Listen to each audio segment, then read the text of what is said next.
Ja, tisti veseli možak v rdečem, ki za božič nosi darila, vsi ga poznamo, a ne? Ampak, a je bilo znano, da v Sloveniji njegova zgodba sploh ni tako preprosta? Danes bomo razvozljali tole presenetljivo zgodbo o slovenskem božičku. Torej, kako se bomo lotili te zgodbe? Najprej si poglejmo to globalno ikono, ki jo vsi poznamo danes. Potem pa skok v preteklost, da vidimo, kje so njegove evropske korenine in ja, kako je dobil tisto slavno rdečo obleko. Ampak srce naše zgodbe, to je njegov precej zapleten prihod v Slovenijo in kako danes živi ob boku drugih naših tradicionalnih dobrih možej. Ok, pa gremo po vrsti. Začnimo čisto pri osnovah. Kdo točno je ta božiček v današnjem globaliziranem svetu? Danes je božiček, res, po celem svetu sinonim za veselje in obdarovanje. Vsi poznamo to zgodbo, ne? Gre za to mitološko osebnost, ki pride na božični večer ali jutro in pridnim otrokom pod smrekico pusti darila. To je ta podoba, ki jo pozna praktično vsak. In čeprav mu pri nas rečemo božiček, je ta lik prava mednarodna zvezda. Res, poglejte, v Ameriki je seveda Santa Claus, v Franciji mu rečejo Père Noël, v Nemčiji je Weihnachtsmann, v Italiji pa Babbo Natale. Imena so različna, ampak tista vesela, bradata podoba, ta pa ostaja povsod enaka. Ampak pozor, ta globalna ikona ni kar padla z neba, sploh ne. Njegova zgodba sega daleč nazaj v evropsko preteklost. Poglejmo si, kako so se vse te različne tradicije in legende počasi združile v eno samo figuro. Korenine so res globoke, segajo skoraj 2000 let nazaj. Vse se je začelo že v 4. stoletju s svetim Nikolajem, škofom, ki je bil znan po svoji neverjetni radodarnosti. Potem pa preskočimo par stoletij. V Angliji se pojavi lik, ki mu rečejo Father Christmas, oče Božič, ki pooseblja praznično veselje. In potem še en ključen del sestavljanke, nizozemski Sinterklaas, ki je svojo prepoznavno podobo dobil sredi 19. stoletja. In pravzaprav se največji namig o njegovem izvoru skriva kar v samem imenu. Ameriški Santa Claus je namreč direktna, skoraj dobesedna izpeljanka iz nizozemskega Sinterklaas. To tradicijo so s seboj čez ocean prinesli nizozemski priseljenci in tam v Ameriki posejali seme za čisto novo legendo. In tukaj, v Ameriki, zgodba postane res, ampak res zanimiva. Te stare evropske tradicije so tam v 19. in 20. stoletju doživele popolno preobrazbo. Vse skupaj se je zlilo v to legendo, ki jo poznamo danes. Sodobno podobo božička, kot jo poznamo, so v bistvu zgradili 3 ključni trenutki v ameriški kulturi. Najprej je bila tu pesem Noč pred božičem iz leta 1823. Ta je ustvarila celoten mit o sanjah in letečih severnih jelenih.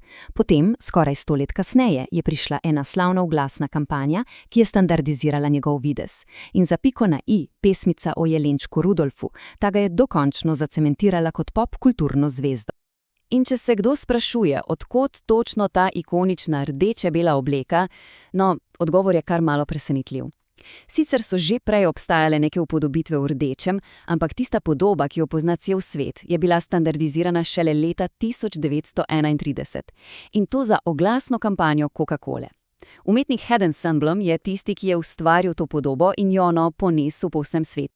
Dobro, imamo torej to popolnoma oblikovano ameriško ikono, ampak kako je potem ta lik našel pot vse do Slovenije in v našo tradicijo? In to je res ključno vprašanje. Zdi se namreč, kot da je božiček od nekdaj del naših praznikov, kaj ne? Ampak, ko malo pobrskamo po zgodovini, ugotovimo, da je resnica precej bolj zapletena.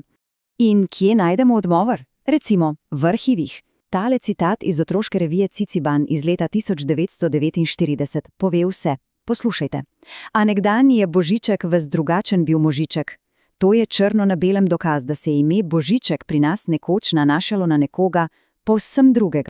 No, in kdo je bil ta prvotni drugačni božiček? To je bila pravzaprav slovenska različica nemškega Christkindla oziroma deteta Kristusa. Predstavljajte si, to ni bil bradat mož, ampak angelska podoba, ki je simbolizirala malega Jezusa in prinašala darila. Lik, ki z možem bordečem nima res nobene povezave. Kako je torej prišlo do te zamenjave?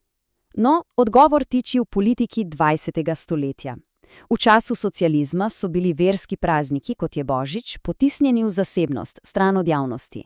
Edini uradni, državno priznan decembrski obdarovalec je postal sekularni dedek Mraz, ki pa je darila prinašal za novo leto. Šele po osamosvojitvi Slovenije, tam v 90-ih, je skozi vrata popularne kulture v slovenske domove vstopil tudi ta ameriški božiček. In posledica te, recimo, kar burne zgodovine je, da imamo danes v Sloveniji čisto edinstveno situacijo. Namesto enega imamo kar 3 dobre može, ki v decembru razveseljujejo otroke. Pa si poglejmo 2 glavna tekmeca, če jima lahko tako rečemo, Božička in Dedka Mraza. Razlike so očitne. Medtem ko Božiček živi na severnem tečaju in pride za Božič, je Dedek Mraz domačin, domuje pod Triglavom in pride za Silvestrovo. Tudi njuna podoba je čisto drugačna. Eden rdečen, drugi pa v tradicionalnem okrašenem plašču s polhovko na glavi. Ampak zanimivo je, da so kljub temu, da se malo prekrivajo, vsi trije našli svoje mesto. Sveti Miklavž ostaja trdno povezan z vrskim izročilom in obdaruje 6. decembra. Božiček je postal zvezda božičnega večera. Dedek Mraz pa, on kraljuje v vrtcih, šolah in na službenih zabavah o prehodu v novo leto. Torej, zgodba o slovenskem božičku je v resnici zgodba o prepletanju globalnega in lokalnega, starega in novega. In vprašanje, ki ostaja odprto, je, kako bodo te različne tradicije sobivale v prihodnosti. Kateri od teh 3 dobrih mož bo tisti, ki bo zaznamoval prihodnje generacije v tem našem globaliziranem svetu? No, na to bo pa odgovor prinesel čas.